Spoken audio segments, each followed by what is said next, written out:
Aloha. When we see numbers in a report, we might assume that the claims presented are well supported. But have you ever wondered how the measurement was done in the first place? Today let us examine a classical framework of measurement. In his influential 1946 paper, On the Theory of Scales of Measurement, S.S. Stevens categorized data into 4 levels: nominal, ordinal, interval, and ratio. This framework helps us understand how data can be classified and what mathematical operations are appropriate for each type. Many introductory statistics textbooks still use this classification system. While generally useful, it has some limitations. Let us look at the details. Stevens distinguished between interval and ratio scales based on the presence of an absolute zero. Interval scales, like Celsius or Fahrenheit temperature, lack a true 0 point and can have negative values, such as -40 degrees. I lived in Minnesota before. I know how it feels in winter. Ratio scales, such as car speed, have an absolute zero speed, when the car is idle. However, in reality this distinction has limited practical implications. For instance, consider the numbers -10, 10, and 30. Their average is calculated as the sum divided by the sample size, resulting in 10. Similarly, the average of 10, 20, and 30 is calculated using the same formula. No separate formulas are needed for interval and ratio data. This applies to almost all basic and advanced statistical computations. Consequently, many statistical software packages combine interval and ratio scales into a single category, often called continuous or scale. In fact, interval and ratio scales are often interchangeable. Test scores are typically considered ratio data because a student can score 0, but not a negative value. However, converting raw scores to z-scores allows for negative values. For example, if a student scores 70, the class average is 80, and the standard deviation is 10, the student's z-score is 70 minus 80, divided by 10, which is equal to -1. This indicates that the performance level is 1 standard deviation below the mean. Item response theory, IRT, an alternative to classical test theory, produces a similar effect. After conversion, raw scores become theta scores, also known as ability estimate, which can also be negative, indicating below average performance.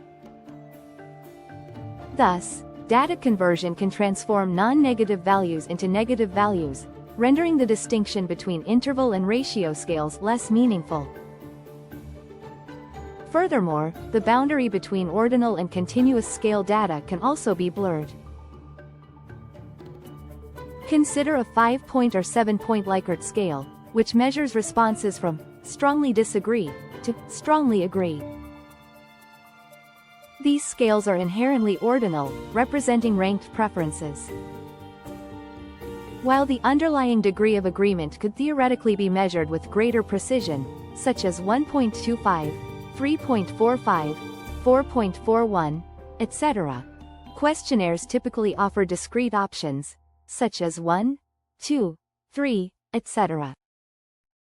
Some have suggested using a continuous scale, such as a slider in an online survey, to allow for more precise responses. By doing so, the slider can stop at any point on the scale, such as 1.25, 3.45, 4.41, etc. However, this is often not feasible, as people struggle to report such fine-grained distinctions in their attitudes. For a single item, Likert scale values should be treated as ordinal. If these ordinal data are used in statistical procedures designed for continuous data, like regression analysis, the large residual would make the model unreliable. For example, in a regression model using ordinal data, when x is 5, the expected value of y might be 5.8. However, y could actually be any value from 2 to 7. In this sense, the model has no predictive power despite the significant p-value. Nevertheless, when composite scores are created by summing or averaging multiple ordinal scaled items, it becomes legitimate to treat the data as continuous. Summing or averaging creates a wider distribution of data values, as shown in the histograms, making regression analysis and similar procedures applicable. In this example, average 1 is the mean of 8 Likert scaled item scores and average 2 is the mean of another set of 7 item scores. These composite scores can be treated as continuous, and regression analysis indicates a meaningful relationship. In short, ordinal data can be transformed into continuous scaled data, blurring the distinction between them. In some cases, binary data can be considered ordinal. For instance, student exam results classified as pass 1 or fail 0 are ordinal, as pass is better than fail. For an individual student, the outcome is binary. We cannot say a student passed 0.64. However, when considering data from multiple students, treating 1 and 0 as continuous is valid. For example, if 100 students take an exam and 64 pass, the pass rate can be expressed as 0.64 or 64%. Again, there is no clear boundary between binary and continuous scaled data. It is important to note that scale conversion can sometimes be problematic. For example, educators often treat GPA as continuous and use GPA cutoffs for admissions or scholarships. This is problematic because GPA results from a double conversion. First, final class scores are converted to ordinal letter grades. For example, 94 or above would result in the letter grade A. This conversion loses information. A student with a 94 and a student with a 100 both receive the same letter grade. Similarly, different scores can result in the same letter grade, C. Subsequently, letter grades are converted to GPA, further reducing precision. Thus, GPA of 3.9 may not indicate better performance than a GPA of 3.7. I have advocated for reporting original test scores on transcripts, such as from 0 to 100, but this suggestion has not been adopted. Several attempts have been made to address the shortcomings of Stevens's 4 levels of measurement, but some, in my opinion, worsen the situation. For example, some authors use quantitative data for continuous scaled numbers and qualitative data for categorical data. In broader research methodology contexts, qualitative data refers to open-ended, essay-type data used for holistic analysis and rich description of the phenomenon being studied. However, in statistical analysis, categorical data is often simply nominal data used for counting. For example, gender typically has 2 values, male and female. This provides no rich narrative about participants' experiences.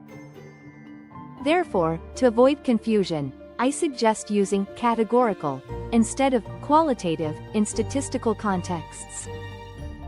Stevens' framework has been criticized for its reliance on operationalism, which defines measurement strictly by the procedures used to obtain data. As a result, the outcome highly or even totally depends on the measurement. Philosophers of science and psychologists argue that this perspective is too restrictive.